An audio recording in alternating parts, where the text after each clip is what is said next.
What changed for a boy when his teacher asked him a simple question? I had this student named Ethan, a quiet kid who always sat in the last row. He never spoke much, never caused trouble, but his eyes always looked tired, like he was carrying the whole world on his shoulders. One day during recess, I saw Ethan sitting alone on a bench, staring at the ground. I asked him, "Hey, Ethan, is everything okay at home?" He just smiled and said, "Yes, Miss Carter, I'm just tired." I knew it wasn't just tiredness. In class, Ethan never turned in homework on time.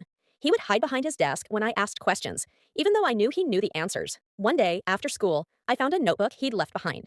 Inside were pages and pages filled with poems. Beautiful, raw words about how he felt invisible, how he wished he could scream, but no one would hear him. The next day, I handed the notebook back to him quietly and said, "Ethan, you write beautifully. Why don't you ever share this?"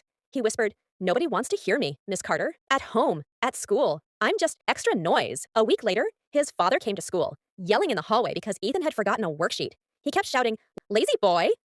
Good for nothing. Why can't you be like others?" And that day, it all clicked for me.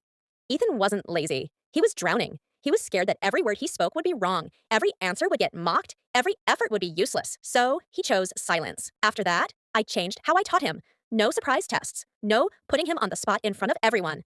I let him submit his poems instead of essays. I praised him in front of the class, but gently, never too loud. Slowly, Ethan started raising his hand. He started reading his poems aloud. One day, he left me a small note on my desk. "Thank you for hearing my silence." He still struggles, but now he knows he has a voice and someone who listens. And I learned sometimes the quietest kids are fighting the loudest battles inside. So if you see someone quiet today, ask them gently, "How are you really?"